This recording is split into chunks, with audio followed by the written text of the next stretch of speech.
Oi! Hello! Okay, let's adjust this. Whoa, people! What's up, you guys? Hi, everyone. Welcome back to the Carrie Diaries. It's been a little bit of a hot minute since I've done one. I realized the last time I did a Carrie Diaries was an emotional one. And it was like before Thanksgiving, I want to say. That's a long time.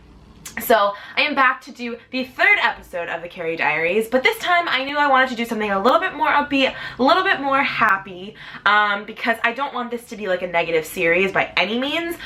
You know, my intention is that I just want to be real and I want to be open. So today's topic that we're going to talk about is one that's still very important to me and still very close to my heart, but it's a little bit more happy, and it is going to be about music.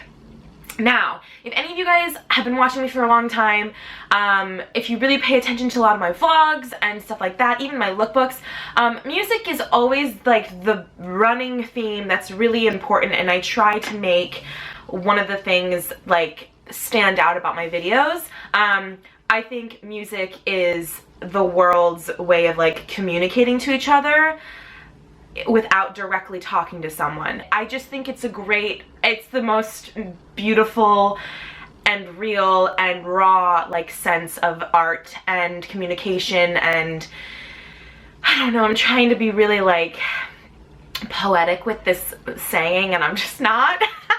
But I don't know, music is very close to my heart.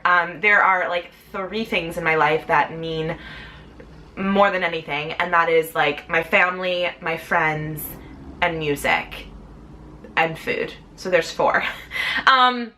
Music is really important to me, and actually it's probably my one most like requested thing is to like make playlists and tell you guys the music that I'm listening to, because that's why I like think we get along so well, is because you guys love music as much as I do, which I just think is the most amazing thing ever. So I just kind of want to talk about music. I don't have any rhyme or reason for this video. I do have a playlist for you guys.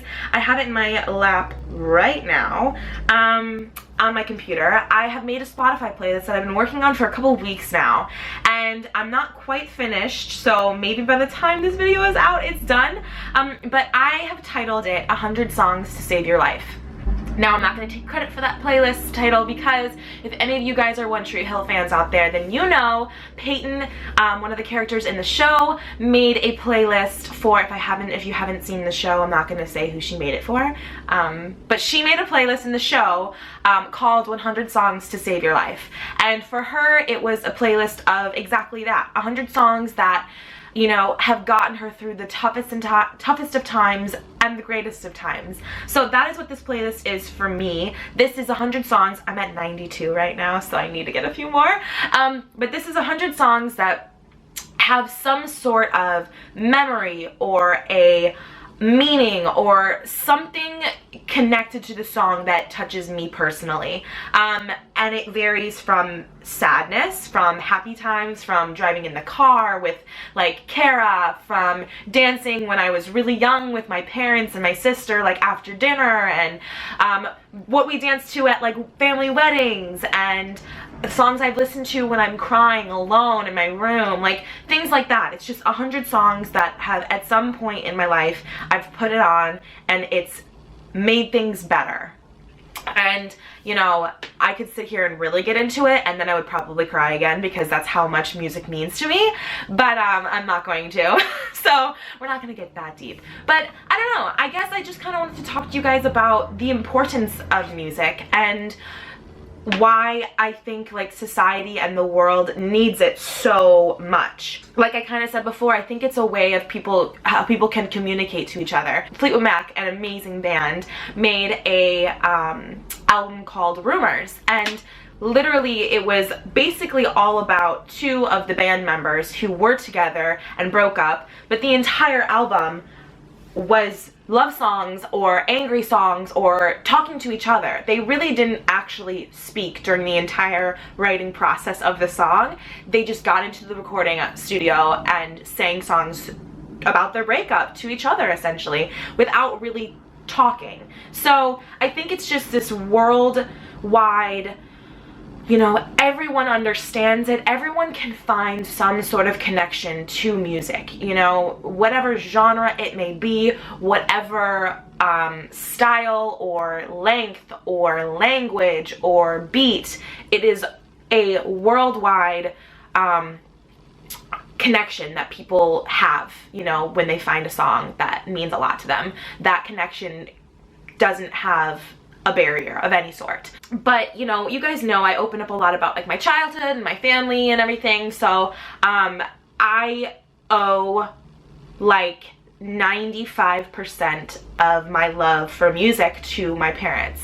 They brought my sister and I up in a house where I don't remember music not being played, talked about, you know, purchased, going to concerts, things like that. I mean, I was really, really lucky, and, you know, I think you guys can all say the same with your own families and your childhood stories, but I just was surrounded by Motown and classic rock and pop and, you know, soul and stuff like that from a really, really young age. And from there, and from that upbringing and the way my mind worked with music and literature in general, I think I really just had my own, you know, it started my own birth of like my relationship with music.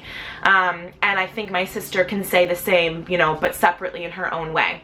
I was introduced to at a really, really young age, you know, from the Beatles, Van Morrison, Bob Dylan, Bruce Springsteen, Stevie Wonder, Michael Jackson, whoever else it may be, you know, I can't think of. I have a lot of different artists on this playlist, which is awesome. But yeah, I was just, it was not even like, oh, like, what is this, you know? It was just my childhood and my home, and it felt safe in listening to those songs. And because they have such happy memories, they are more than just like a lyric and a beat. It is, I play a song on this playlist and I immediately spark to you know, dancing when I was like 4 years old with my dad while my mom and like was doing the dishes, and my sister and I would dance in the living room with him, and we would literally like run from, my house is very like long.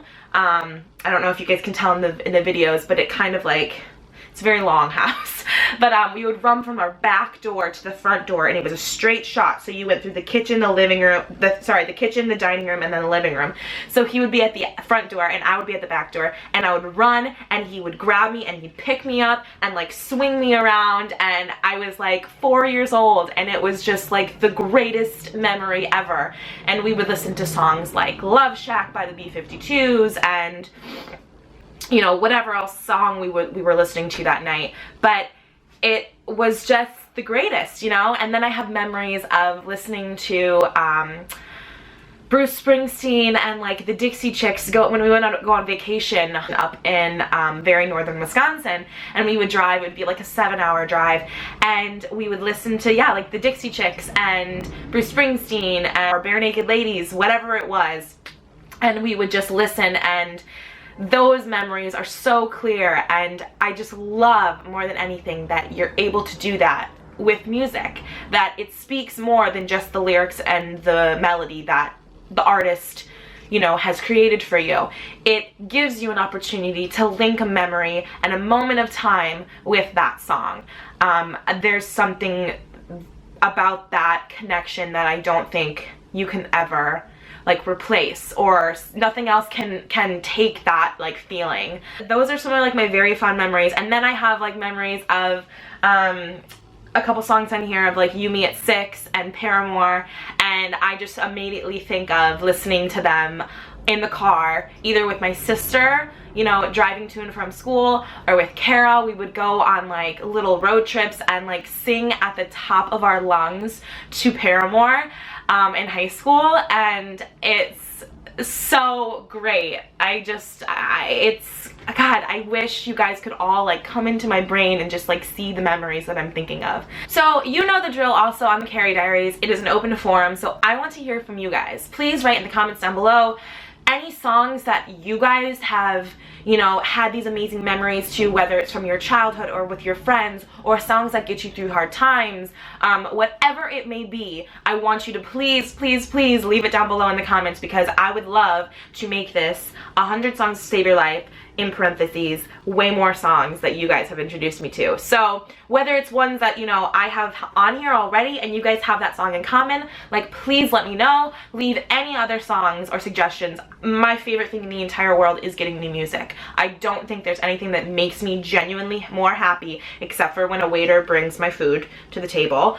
Other than that, there's nothing else that makes me happier than getting new music and listening to new music and introducing myself to new music.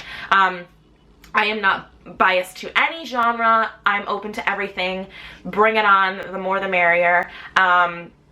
So yeah, talk about your personal experiences with music, what it's done for you. So yeah, I don't know what else to talk about, you guys. Like, I sit down and I think I look like I have a plan, but I really don't. Obviously, I had to put some Hanson on there because that's just forever the ride or die.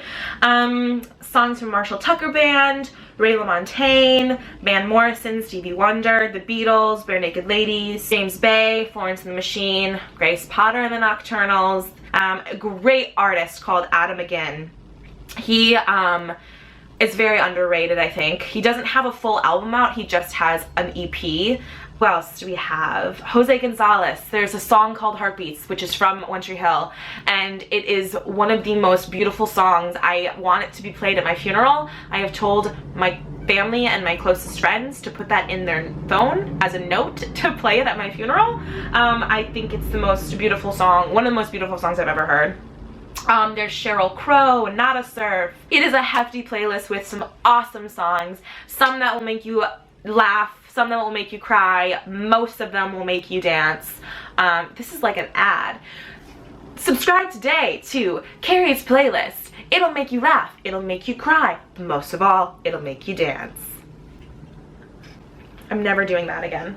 I say that in almost every video, that I'm never gonna do insert my embarrassing moment here again, yet it just keeps happening. So with all of that being said, please leave all your comments and songs and stories and memories and all that kind of stuff down below.